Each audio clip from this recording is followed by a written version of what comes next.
Faire bonne impression. Oui, il est important d'impressionner les voisins et ceux qui nous regardent. Être tendance et surtout pas arriéré.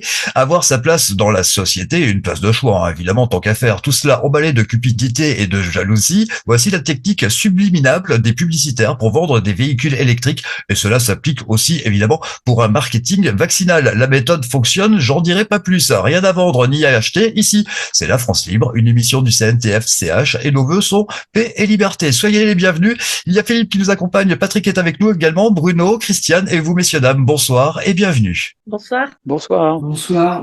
Bonsoir à tout le monde, bonsoir à toutes, bonsoir à tous.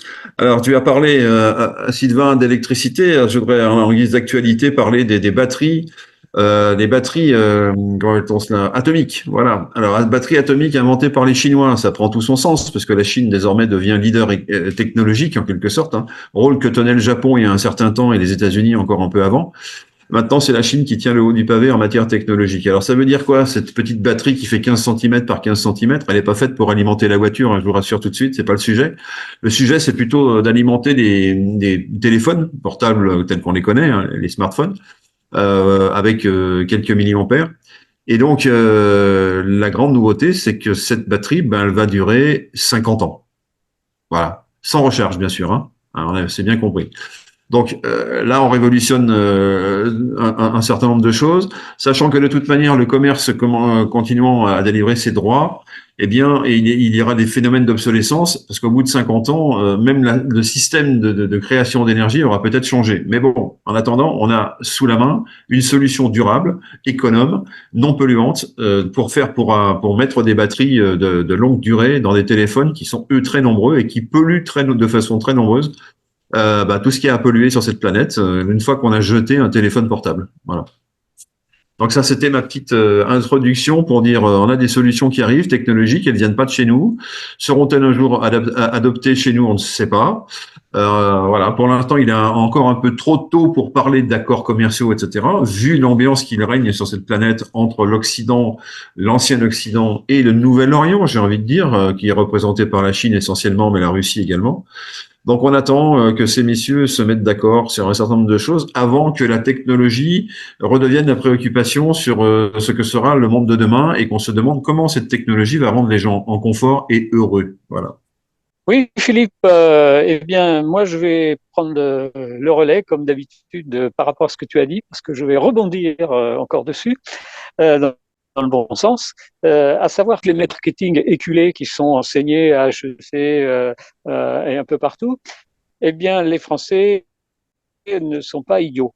Ils ne se laissent plus prendre. On voit effectivement des tas de pubs pour les voitures électriques. On en voit encore pour les vaccins, mais curieusement, eh bien, les voitures électriques se vendent de moins en moins. Et les vaccins aussi. Donc, ça montre bien que les gens maintenant s'informent ailleurs que sur les médias mainstream et que les publicités, très souvent, quand elles commencent, eh bien, on éteint, on coupe le son et on ne les regarde même plus. Et par rapport à l'électricité, il y a quand même quelque chose d'assez énorme qui n'a pratiquement pas été annoncé dans les médias, c'est qu'on a découvert en Lorraine, au fond d'une mine, à plus de 1500 mètres de profondeur, le plus important gisement d'hydrogène du monde, plusieurs centaines de millions de tonnes, ce qui permettrait à la France d'avoir l'indépendance énergétique totale si les gens qui prétendent nous gouverner en avaient l'intelligence.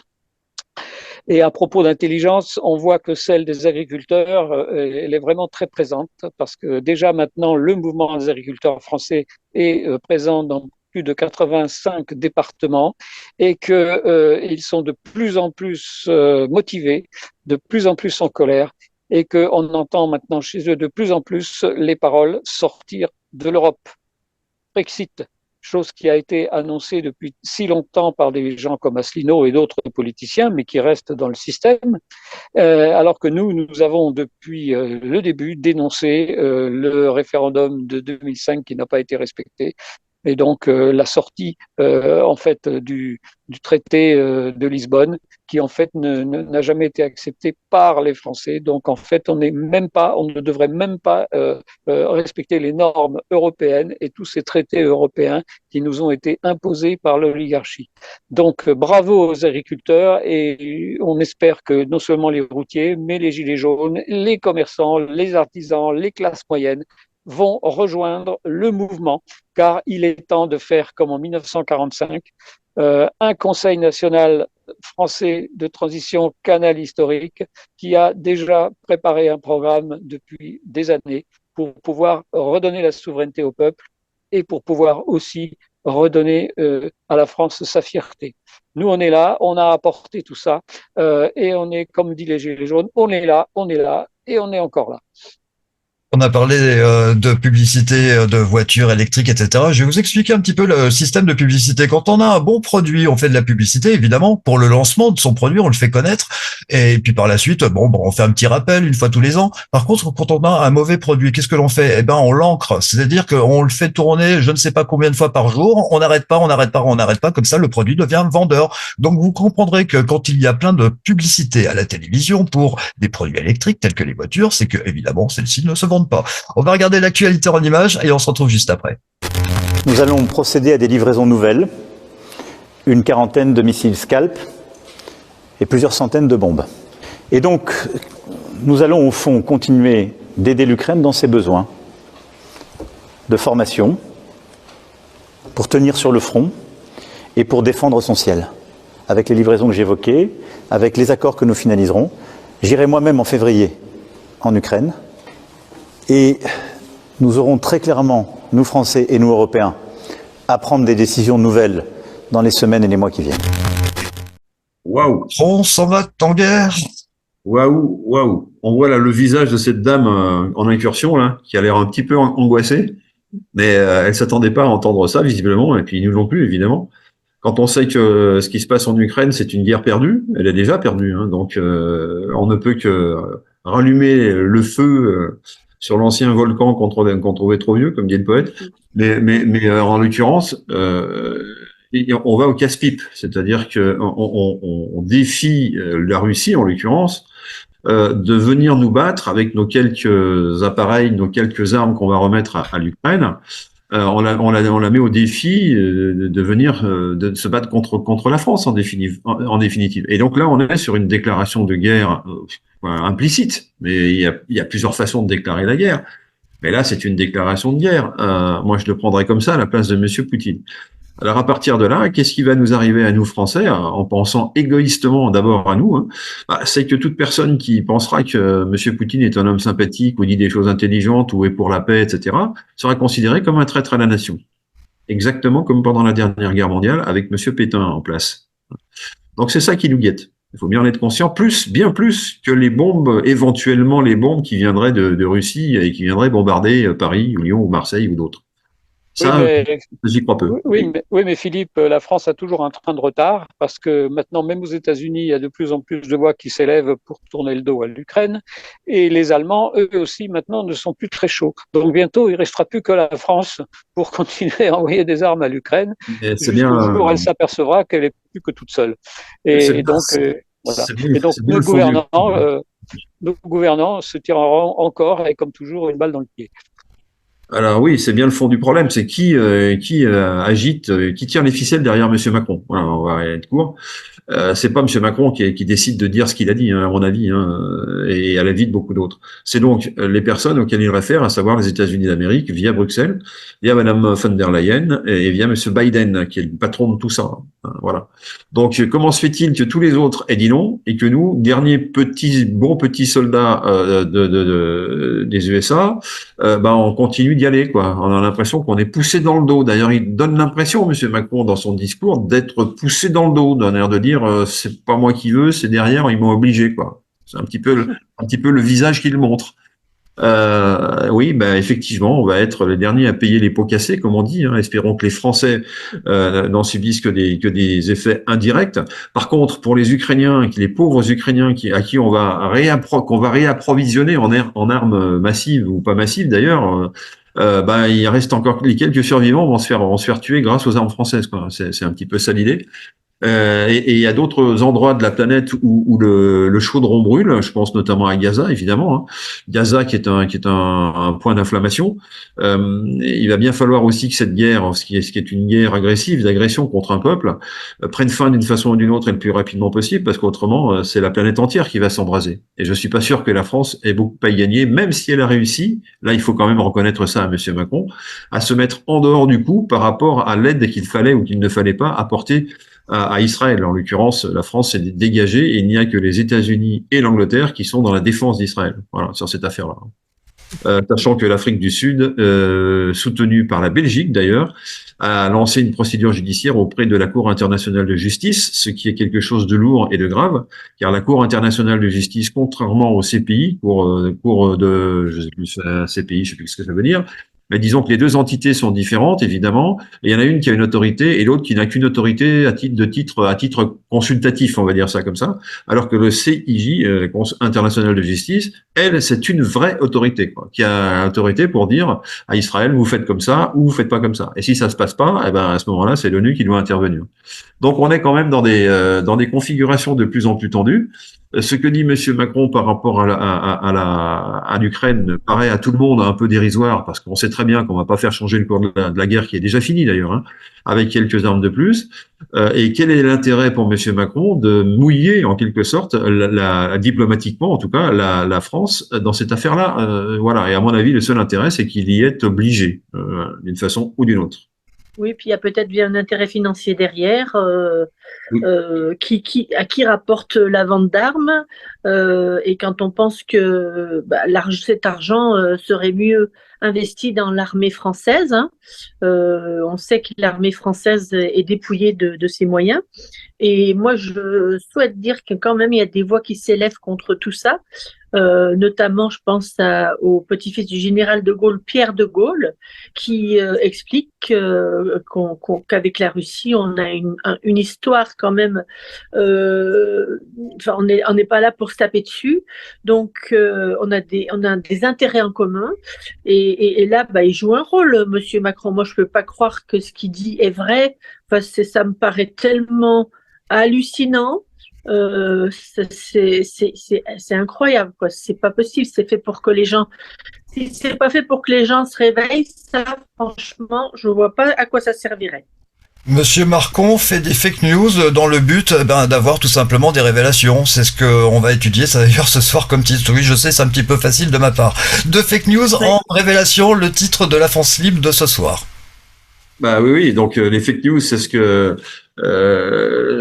à Davos en ce moment, certaines personnes sont en train de mettre au point tout simplement et de nous annoncer la couleur, c'est-à-dire vous allez à chaque fois qu'il y aura des fake news et qu'on les identifiera, eh bien les auteurs seront sévèrement punis. Hein. D'autant plus si jamais ce sont des fake news relatives à la guerre en Ukraine et que en plus elles seraient favorables, ces fake news, éventuellement qu'on pourrait interpréter comme étant favorable à Monsieur Poutine. Alors là c'est carrément la prison à vie. Hein. Donc voilà dans quoi nous rentrons. Alors aujourd'hui, qui fait des fake news? C'est les mêmes personnes qui nous demandent de ne pas en faire, évidemment. Hein. C'est classique, on savait déjà. Balancer des fake news, c'est aussi simple que de faire croire que ce sont d'anciens gardiens de chèvres musulmans de l'Afghanistan qui ont fait sauter les tours jumelles ou qui ont fait sauter la guerre de je sais plus quelle guerre à Paris, etc., etc. Dans les années 80, même le regretté Coluche en parlait déjà sur le mode humoristique, mais avec beaucoup de discernement, lorsqu'il disait que la guerre de Bologne, qui avait été bombée également quelques mois avant, eh bien, on s'était aperçu avec le temps que c'était les services secrets italiens qui avaient fait sauter le truc et non pas des gardiens de chèvres d'Afghanistan. Voilà. Donc, c'est de ça qu'il va s'agir. Hein. Donc, les fake news, elles vont être fabriquées. Elles vont être punies. Il y aura une répression terrible par rapport aux fake news. Et comment fera-t-on pour nous-mêmes, faire la différence entre une fake news envoyée par on sait où, on ne sait qui, on ne sait où et pourquoi, et une vérité révélée, quoi, comme on dit dans la Bible. Hein. Mais il n'y aura pas de vérité révélée, il n'y aura que des vérités qui sonneront justes et vraies dans le raisonnement de chacun d'entre nous. Il n'y a que ça qui va nous aider. Hein. Donc, à un moment donné, il faut se poser les questions à chaque fois. Qu'est-ce que je reçois comme information? Est-ce qu'elle est valable? Est-ce qu'elle est possible? Est-ce qu'elle est crédible? Est-ce qu'elle sonne à mes oreilles et à mon esprit? Ou est-ce qu'au contraire, je la trouve bizarre? Donc, on va passer notre temps à faire ce genre de choses. C'est exactement ce qu'ils cherchent. Et au bout du temps, ils aspirent à une fatigue du peuple, qui nous sommes, hein, et qu'on finisse par s'en remettre 100% à la parole de Monsieur Macron ou à la parole de Monsieur Schwab ou à la parole de Monsieur Biden, n'étant plus capable de faire la différence entre le vrai, le faux, la moitié vrai, la moitié faux, etc., etc. Voilà. Ça, c'est pour l'introduction du sujet. Alors, si vous avez des choses à dire, n'hésitez pas par Ah ben, il rapport va à... falloir de l'analyse et du discernement justement pour voir clair dans tout cela. Exactement. L'analyse, oui. Exactement. Alors, j'ai pris quelques exemples. Certaines personnes que je nommerai pas ici parce que c'est pas le lieu d'envoyer nos auditeurs vers des gens aussi radicaux, mais qui disent que il y a 26 000 ans d'implantation sataniste sur Terre pour les guerres sans arrêt. 26 000 ans. Bon. Pourquoi pas, hein. Est-ce que c'est une fake news ou est-ce que c'est une vérité? On ne sait pas, hein.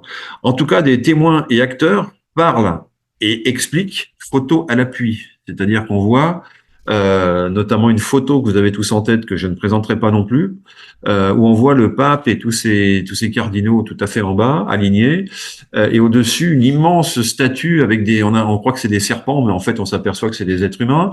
Et puis tout en haut, on a une sorte de reptile qui avale un être humain. Donc effectivement, ça s'appelle envoyer la couleur, ça. Hein. C'est dire, les humains, on les aime bien quand on les mange, quoi. On les aime bien quand, voilà. Ils nous considèrent comme des chevaux, comme des moutons, comme je sais pas quel animal de trait, mais ils ne nous considèrent pas comme eux. Ça, c'est sûr. Hein. Et puis même chose à Berne. Berne, c'est une ville qui est la capitale administrative de la Suisse, où en plein milieu de la ville, vous avez une gentille sculpture où on voit un bon monsieur, bon bourgeois, qui avale des petits enfants. Quand même bizarre comme structure, vous ne pensez pas? Donc voilà, donc il y a tout un tas d'indices qui ont été répartis dans l'espace et dans le temps, puisque là, la dernière sculpture dont je viens de vous parler, elle date du XVIe siècle et elle est toujours debout. Vous me direz qu'en Suisse, il n'y a pas eu de guerre, certes, mais il y a aussi des gens qui pensent et qui se demandent pourquoi cette histoire, quoi. C'est pas simplement une histoire de vilain ogre, les contes de Grimm ou je ne sais quoi, hein, c'est autre chose, ça va un peu plus loin, surtout au milieu d'une ville comme Berne. Donc voilà, donc ça c'est un premier questionnement, on va dire ça. Hein. Et puis il y a un monsieur qui s'appelle Vernon Coleman.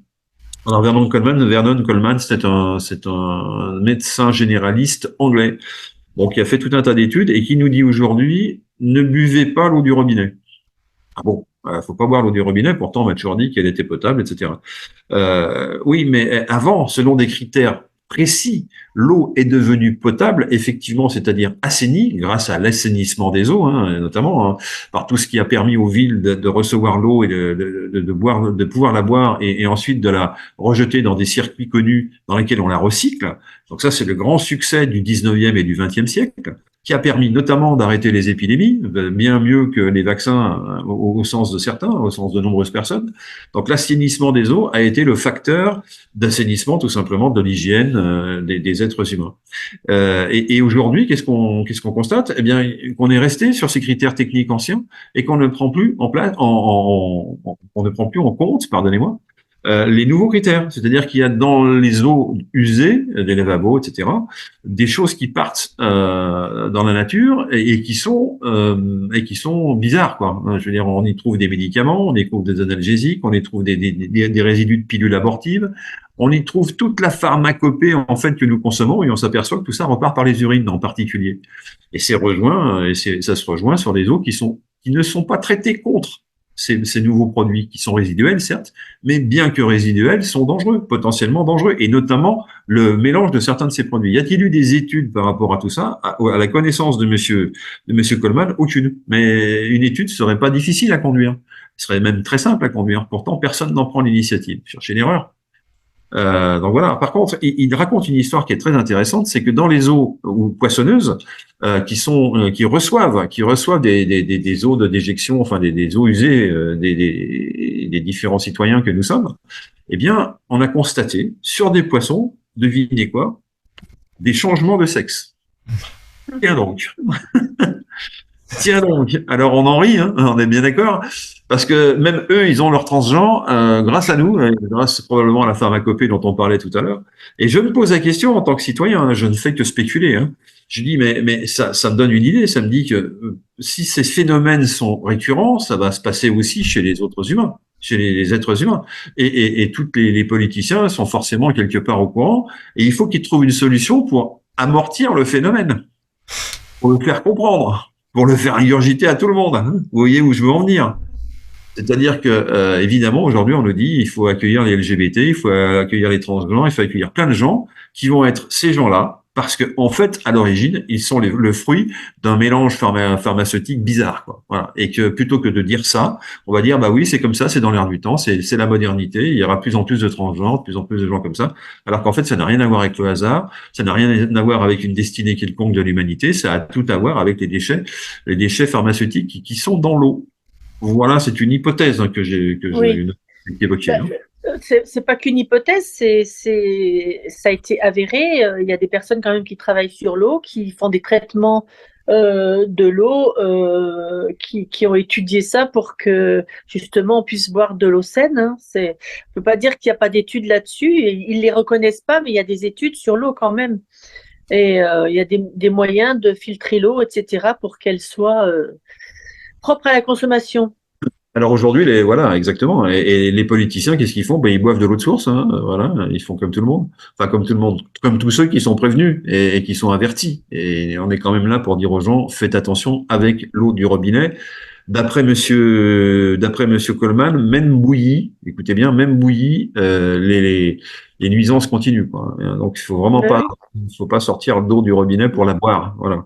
Je vais parler d'expérience. Hein. Il y a 2 ans encore, je buvais de l'eau du robinet et j'avais des arythmies cardiaques. J'avais vraiment l'impression que j'allais mourir. Hein. C'était quelque chose d'impressionnant. Et puis du jour au lendemain, je suis passé à l'eau en bouteille. Alors je vous dirai pas la marque, etc. C'est une marque évidemment où il n'y a pas de fluor.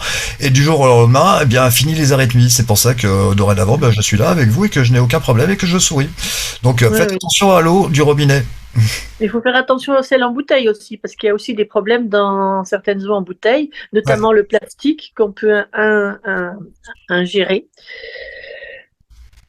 Oui, il y a le phénomène du fluor aussi qui est bien connu. Oui. Hein. Le fluor concernant l'eau et les fausses nouvelles, on a souvent constaté que les analyses, parce que souvent quand on reçoit la facture d'eau, on reçoit aussi une deuxième page avec l'analyse de l'eau qu'on boit.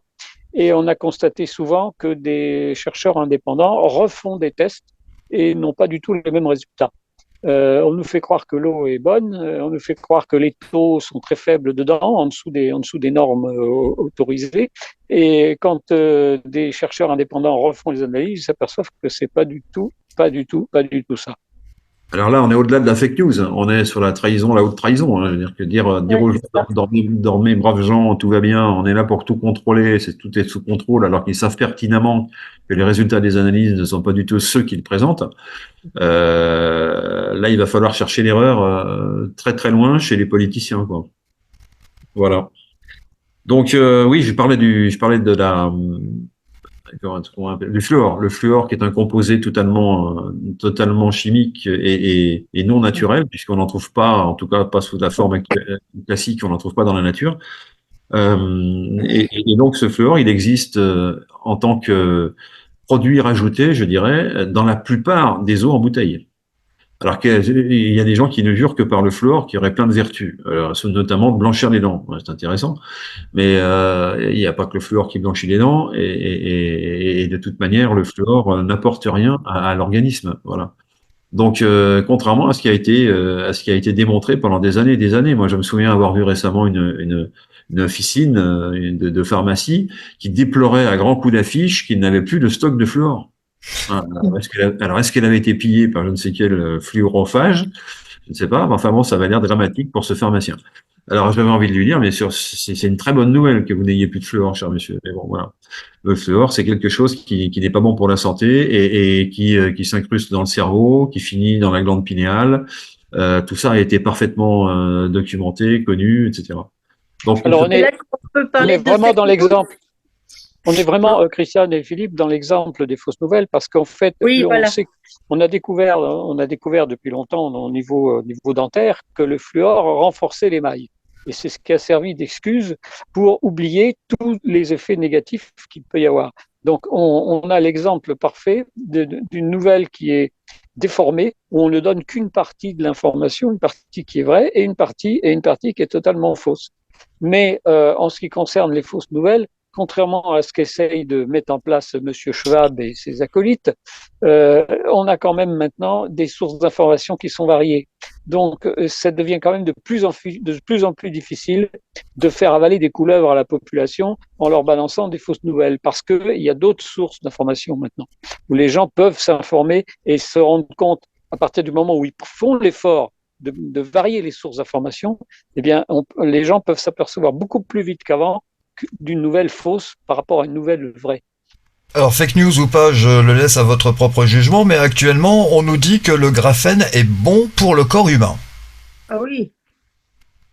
Qui dit ça? Ah bah sur les réseaux sociaux, etc. Il y a plein de médecins qui prétendent que le graphène est bon pour le corps humain et c'est pour ça qu'il faut en introduire dans les médicaments, dans la nourriture, etc., Oh etc. là là, ces pauvres médecins, hein, ils sont vraiment à Alors, côté de la plaque. là, c'est grave parce qu'on est typiquement dans un combat de titans entre des gens qui disent une chose et les autres qui disent absolument le contraire, quoi. Donc la science, normalement, devrait être en mesure d'arbitrer ce genre de débat. Mais c'est plus le cas, puisque les arguments scientifiques des uns sont plus les mêmes que ceux des autres. Voilà. Il fallait un certain nombre de critères auparavant pour dire que ça, c'est une découverte scientifique parce qu'on a pu reproduire le phénomène, parce que voilà, c'est reproductible, on peut le mettre en équation, etc., etc. On l'a vu au microscope. Bon, voilà. Ça, ce sont les conditions de la science ancienne, telles que promues par des gens de l'époque de Pasteur, mais je pense plutôt à Béchamp, qui avait, et puis Paul Bert aussi, qui ont beaucoup travaillé sur l'épistémologie, c'est-à-dire la manière de faire de la science. Voilà. Aujourd'hui, oui. Philippe, il n'y a rien de nouveau sous le soleil, hein, parce que justement, le roi Soleil Louis XIV, pour le soigner de ses maladies, les médecins de l'époque en étaient encore à la saignée. Donc Oui. ça n'a pas changé. Hein. C'est toujours maintenant des théories fumeuses les plus acceptées par la doxa qui règnent en maître. Et dès que quelqu'un pense différemment, eh ben, il est considéré soit comme un complotiste, soit carrément comme un terroriste, soit carrément comme un ennemi de la science. Alors que ce n'est pas ça la science. Ah non, bien sûr que non. Alors l'exemple que tu citais de Louis XIV est particulièrement bienvenu parce que Louis XIV, il est mort de la doxa en fait. Il savait pertinemment que des paysans qui avaient le même mal que lui traitaient les choses d'une certaine façon et qu'ils s'en remettaient. Sauf que les médecins de l'époque ont dit non, ça c'est des bêtises, monsieur Sire, etc. On va vous soigner selon nos méthodes. Bah, ça n'a pas mis longtemps avant qu'il soit complètement, comment dirais-je, en septicémie et il est mort assez rapidement alors qu'il avait je dirais une physiologie à vivre plutôt longtemps cet homme. Mais là il est mort plus tôt parce que les médecins se sont occupés de lui. Passez-moi l'expression. Et il est tout à fait possible que dans son fort intérieur il ait su que cette médecine-là n'allait pas le sauver, voire au contraire allait l'achever. Voilà. Donc c'est ça qui est aussi terrible, c'est que les émetteurs des idées fausses en sont souvent, enfin quelquefois, également les victimes.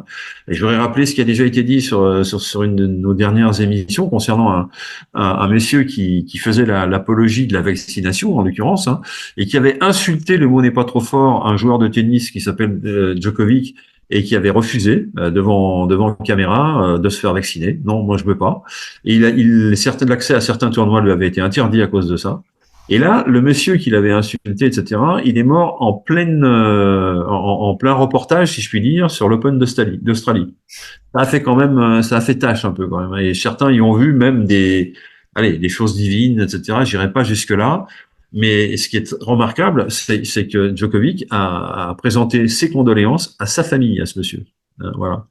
Donc, les plus grands, ceux qui sont dans la sincérité par rapport à la doxa, et il y en a quand même quelques-uns, il n'y a pas que des manipulateurs, il y a aussi des gens qui sont les relais, et les relais doivent être sincères, sinon on ne marche pas. Ces relais sont ceux qui sont en train de payer le tribut le plus cher à ces fake news, justement, derrière lesquels ils ont couru et sur lesquels ils se sont largement trompés, évidemment. Et là, les faits leur donnent tort, et les faits donnent raison à Monsieur Djokovic, qui a l'air en pleine forme et qui caracole au sommet du classement de l'ATP, comme on dit. Bon, voilà. La pire fake news qui nous agresse actuellement, c'est celle qui nous fait croire que l'Europe est un espace de liberté. Ah bah ça c'est plus de la fake news, ça c'est de l'hypnose. Ça c'est vrai. C'est de l'hypnose, on nous fait croire effectivement, voilà, tac, tac, tac, tac, dormez braves gens, ça fait penser au serpent du livre de la jungle, regarde-moi dans les yeux et je vais t'expliquer la vérité. Bah oui, voilà, donc, par contre, il y a quelque chose qui nous arrive, qui est la fameuse maladie X. Vous avez dû entendre parler de ce projet de maladie, parce qu'il existe des projets de maladie comme il existe des projets de voiture, hein. Maintenant, c'est assez comment industrialisé, on va dire.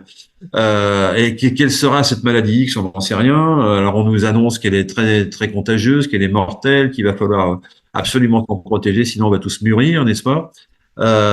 Donc ça continue. Mais là, on est dans les prophéties auto-réalisatrices, c'est-à-dire que je vous annonce quelque chose qui va arriver parce que je suis devin. Alors ça, c'est la version officielle. Et la version beaucoup plus simple, c'est je vous annonce ce qui va arriver parce que c'est moi qui crée ce qui va arriver. Et voilà. Donc ça, c'est les prophéties autoréalisatrices, c'est ça. Quand on nous annonce que 2-3 ans avant, qu'on verrait bien M. Macron comme président de la République et que bingo, M. Macron, il arrive président de la République, ah bah là, le monsieur qui a prévu ça, il est fort quand même. Hein. Il est fort, ou alors c'est lui qui a fait en sorte que ce soit Macron président de la République, ou il fait partie de la bande qui a fait en sorte. Voilà, donc là, on est vraiment coincé entre voilà, on est coincé entre les fake news et les révélations. Donc, à quel moment a-t-on des révélations? Les révélations, c'est quand on s'aperçoit que quand on nous a dit que la vaccination, ça faisait, comment dirais-je, ça empêchait la diffusion, hein, la contagion, hein, et qu'on s'est aperçu que c'était à peu près le contraire. Quand on s'est aperçu que parmi toutes les personnes vaccinées, elles ont toutes pratiquement attrapé le Covid, alors que parmi toutes les personnes non vaccinées, elles n'ont pas attrapé le Covid, ça n'a fait broncher personne. Il y a quelques gens qui ont dit, bon, on s'est peut-être un petit peu trompé. Non, pas un petit peu, beaucoup. Puis vous vous êtes pas vraiment trompé, en fait. Vous avez obéi à ceux qui vous avaient dit de dire ça, à qui vous avez fait confiance, et vous avez trahi votre obligation de mise en sécurité de vos patients. Hein, voilà, pour ceux qui sont des médecins. Donc ça, c'est quand même quelque chose de lourd. Oui. Oui, j'aimerais reparler de l'épidémie. Tu parlais d'épidémie tout à l'heure concernant l'eau non potable. En fait, c'est bien là qu'on voit que le terme épidémie est pas toujours approprié, parce qu'en fait, une épidémie, c'est quoi? Ce sont des personnes qui sont soumises aux mêmes conditions, soit alimentaires, soit de boissons, etc. C'est comme l'histoire des souris à qui on met de la mort au rat. Elles vont toutes mourir. C'est pas parce qu'il y a eu de la contagion, c'est parce qu'elles ont été toutes soumises à la même toxine. Et donc là, quand on nous parle de la maladie X, c'est pas une question de contagion. Il y aura pas de contagion, ça n'existe pas. En fait, ce qu'il va y avoir, ce sont des gens qui sont soumis, déjà en ayant subi des injections, ils ont déjà une fragilité. Ensuite, je ne sais pas ce qu'ils vont nous mettre dans l'air pour que tout le monde s'empoisonne, etc. Enfin, je parle d'empoisonnement, c'est pas vraiment le terme, mais c'est simplement d'être soumis aux mêmes conditions atmosphériques, alimentaires ou etc. qui fait en sorte que les gens tombent malades. Oui, donc là, on est plus dans l'empoisonnement que dans la théorie d'une épidémie qui se transmettrait par virus, quoi. Et ça, ce mécanisme, deuxième mécanisme, il n'a jamais été mis en évidence. Et il reste à l'état d'hypothèse qui a été transformé en réalité et fondamentale. Et c'est vrai que pour l'instant, rien n'avait été prouvé. Alors, parlons plutôt effectivement d'empoisonnement, surtout en ce qui concerne l'assainissement des eaux. C'est bien le cas, puisque c'est une épidémie de gens qui ont tous bu à la même eau. Voilà, c'est pas entre eux qu'il y a une contagion, mais c'est parce qu'ils ont tous bu à la même eau. Oui, bien sûr. Le mot épidémie, à prendre avec précaution. Alors Philippe, moi je vais rebondir sur ce que tu dis pour terminer mon intervention. Il y a un empoisonnement, effectivement, mais il est mental aussi. C'est-à-dire que, comme disait Sylvain, une publicité qui est répétée 1000 fois, ça devient suspect. Comme disait aussi Goebbels, un mensonge répété 1000 fois devient une vérité. Donc, quand on a besoin de matraquer la population avec des informations multi-répétées, c'est qu'il y a quelque chose de louche. C'est qu'il y a un loup quelque part, comme disaient certains. Alors, ça rejoint exactement ce que disait Chris Langto au sujet du sida. Elle disait les gens ne meurent pas du sida, ils meurent de l'AZT qui est une saloperie, et ils meurent de peur. Voilà. Donc ça, c'est une condition psychologique, effectivement, qui fait que les gens meurent de peur. Si on revient sur l'assainissement des eaux, donc comme on voit la photo derrière moi, le littoral, toutes les plages sont ouvertes à la population en période d'été pour que les gens viennent profiter justement de la Côte d'Azur et des différentes côtes. Mais ce qu'on oublie de dire, c'est que tous les littoraux sont pollués, extrêmement pollués. Moi qui ai travaillé dans l'assainissement, chaque semaine, les eaux du littoral sont prélevées et analysées. Et en fait, les stations d'épuration ne font pas leur travail parce qu'elles ont été à la base déjà sous-dimensionnées par rapport à la population. Et vu que la population croît, eh ben, les stations d'épuration sont de plus en plus sous-dimensionnées. Et la pollution, elle est non seulement dans l'eau des rivières, dans les nappes phréatiques, mais elle est aussi dans l'eau des littorales. Et les gens qui vont profiter l'été des littoraux et qui vont profiter de la mer pour se rafraîchir et autres, se baignent aussi dans une eau polluée. Et tout ça, dans tous les cas de figure, ne revient à quoi? Ni plus ni moins à une histoire financière. Parce que si on fermait les plages pour pollution, ça ruinerait les économies.